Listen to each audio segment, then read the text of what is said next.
as I lay me down. Heaven, hear me now. Sometimes I'm lost without a cause, after giving it my all. Winter storms have come. Sometimes I can't feel the sun, after all that I've been through. Who on earth can I turn to? I look to you. I look to you, my mother who adored me. I look to you, my mother who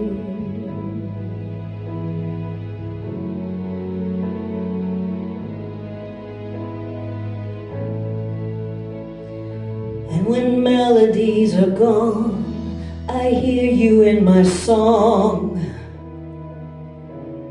And even when I lose my breath and I feel like there's nothing left, I rise and I see the open door, and I know there's so much more. I take every road, 'cause I know you're there with me, and you can help me see. I lift my head and I look to you. I look to you, my mother who adored me. And yes, she did. And boy, could she sing. I look to you, and when I can't go on, I hear you in my song, and you are never gone. I look to you.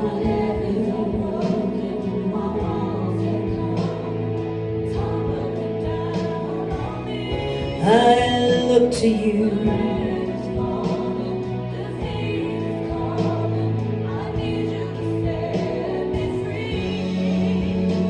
I want to say Happy Mother's Day to all the mothers and all of the female energy, but the best mother of all is Mother Earth. And when we all are faltering, look in the strength of Mother Earth. Go out into nature, 'cause I look to you, our mother who adores us, each and every one of us.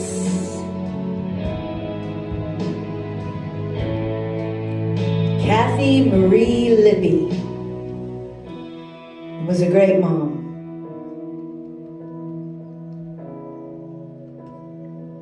Happy Mother's Day. Almost lost it on that last note. All right, so we're going to welcome and celebrate our dear friend Patti Knapp, whose mother is looking down on her from heaven above. And boy, that was quite a ride with her, right? All right, come on up. I'm going to go check on my stuff. Oh, wander, because I like to wander. I'm kind of like Carmen in some ways. Check things out. Hi, welcome. Hey, Patty. Let's take a breath. Breathe it in, that feminine energy, that warm, loving, peaceful, joyful, grounding feeling of mother. Woman, female, feminine, Mother Goddess, we welcome you here today in all our glory to be your vessel. And we welcome it with open arms, with open hearts, with open minds, knowing that we are in our perfect place at the perfect time with the perfect people. We give so much thanks. Thank you. So, Mother God. I thought of this because usually we talk about mothers and they're wonderful. But I think of Mother Goddess, and she's the feminine energy of Father God. We talk about Father God and Mother God, and I thought that would be kind of nice to kind of put a little emphasis on her. And one of the things I like was from what I read from Sylvia Brown is she was the activator. She makes things move and emotion, and I kind of like that idea that you can approach, she's a more approachable, and you can come to her with any kind of a prayer, and you will be instantly answered. No questions. I find that interesting too, because we always pull our prayers back thinking it's not enough or good enough. And yet it's our prayer and it goes to her and she's not judging it. And so I find that fascinating. And I think of this beautiful weather we're having.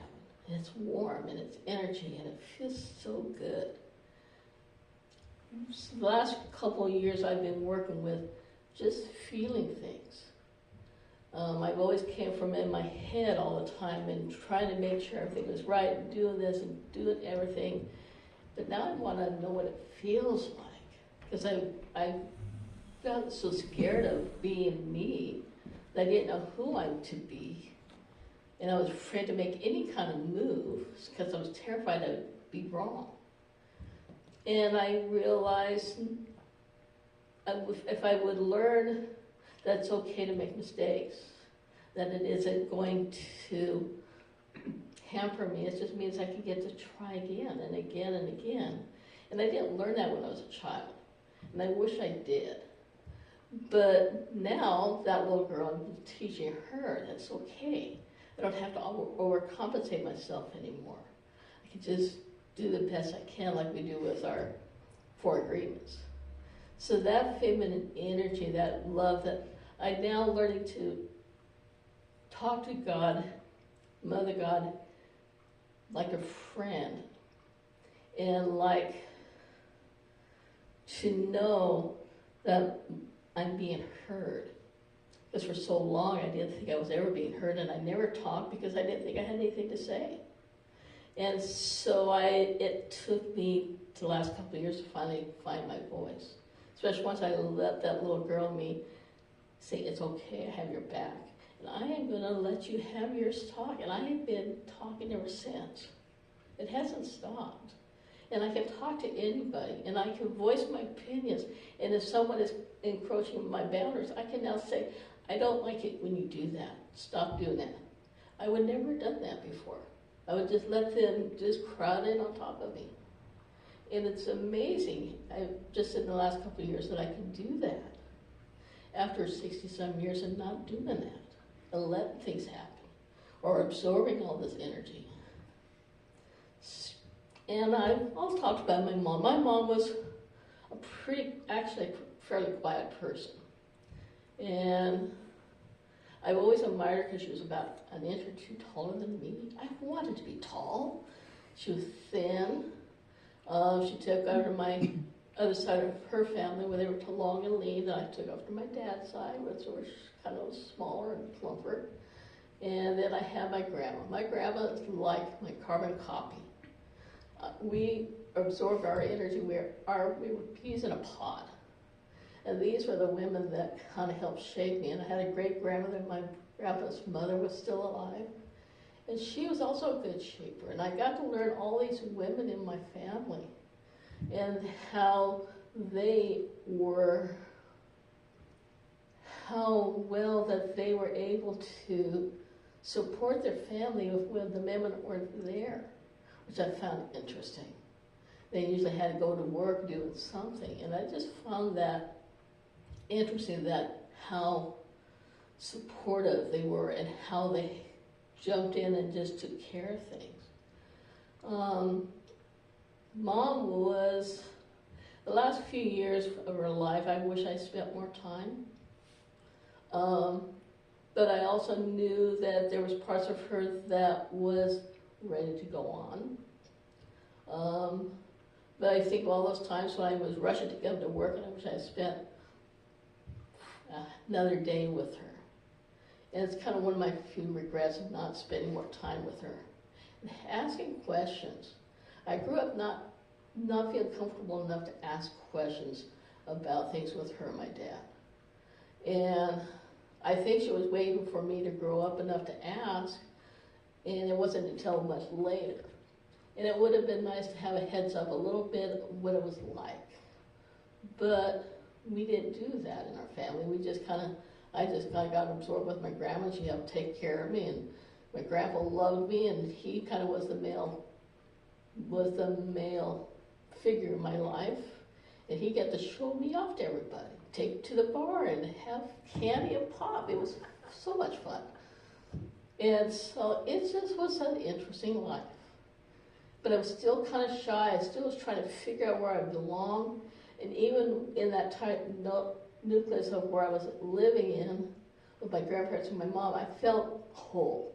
But as soon as I got into the rest of the family, I felt dissipated. And I didn't know where I belonged. And I felt that way for the majority of my life. And so until I started going to Unity the first time, I felt like I was part of something. And that was like 30 years ago, 35. And it's just how far we go when we're finding these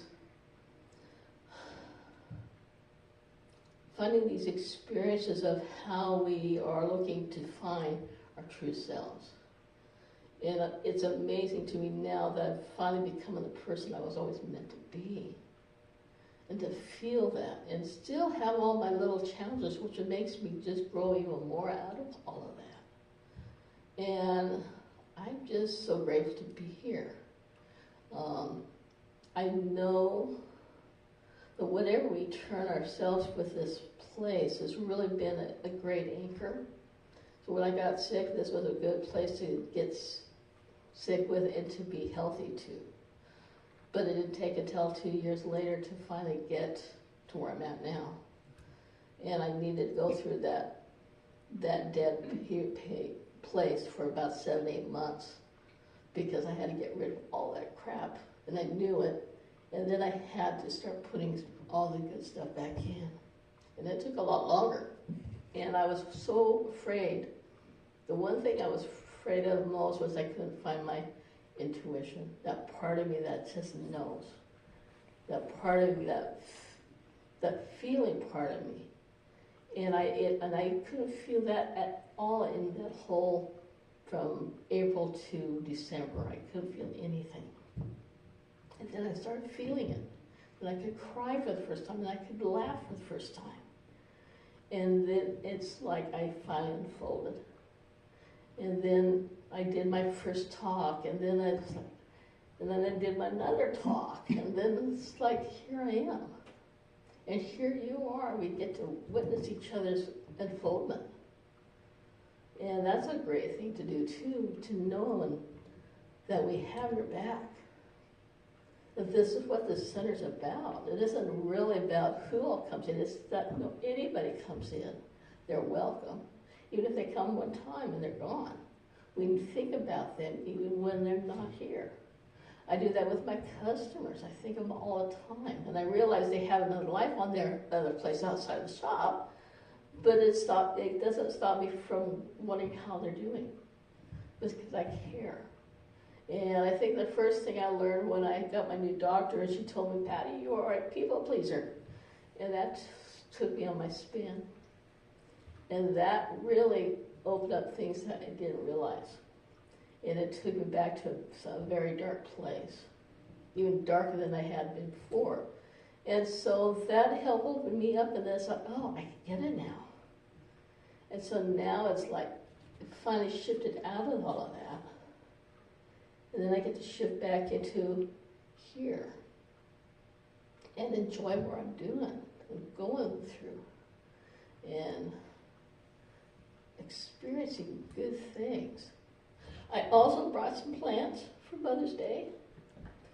So if you want one or two, you're more than welcome to take one. I don't know what they are, but they are pretty. I don't care. They have color. And so I just want to thank you so much for being in my life and to experience this with each other. We have been absolutely loving our Tuesday night class. Probably our most favorite thing we do so far is just come together and just talk and finding all these new ways of expressing ourselves. All of our wisdom, and we realize each one of us has got something to bring. We each have our own little experiences and all of our ideas of how they worked in our lives, so that we each have something together that it builds that community with us. It's been so much fun, and I'm sure it's the same thing with the Course in Miracles. If I could do Course in Miracles and I had Tuesday off, and I would be doing that too. And it's just, I remember doing it once or twice, and I enjoyed it. It's the same kind of concept. Finding ways to access God, to feel that Spirit moving in us and through us, and knowing that it's always here and that it's never ever going away. Some of the things I tell my customers if they're going through stuff, just find something you love to do. Love something you do. And find multiple, if you have challenges, those are your greatest things of learning how to be yourself. And you can get to question everything about it. And that's okay too, because then you can, where did that come from? Where did that idea come from? And most of it's just all fear-based. So when we do, like what Patrick started out with, doing love, why don't you just try and love on something? It brightens everything up. One of the things I also love right now doing, I like reading about vampires. And one of the things I've learned is they've lived for hundreds of thousands of years. They cannot die unless they get the head off, they get burned, or they get staked. But they go through centuries of life. And one of the things I found was love is the only thing that matters. Out of all of that, because they've seen everything, they've been through everything, but love is the only thing that matters. And I found that amazing. They always teach, we're reading all my relationships about this, teaching me about how to love, to feel love, to give love, and to receive that love. It's not always easy because we just push it away. But no, just hold it warm. Hold it warm. What else do I got for you?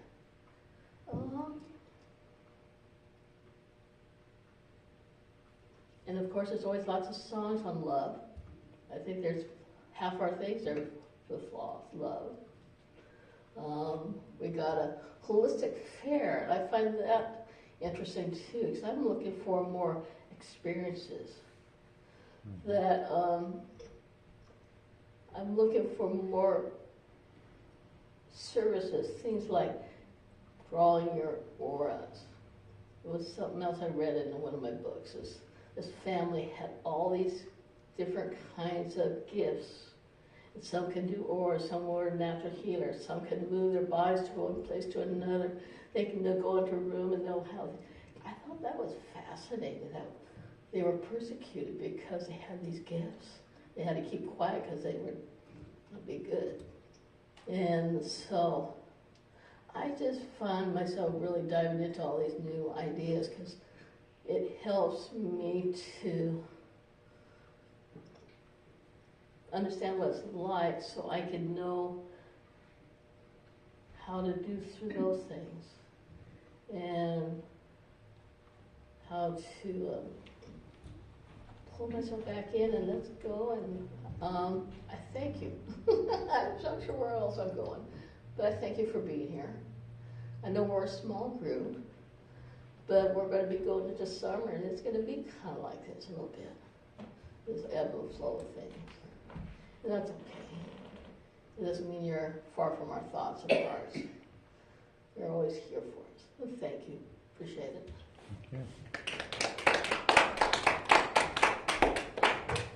And if you all want to talk to your mamas, you're more than welcome.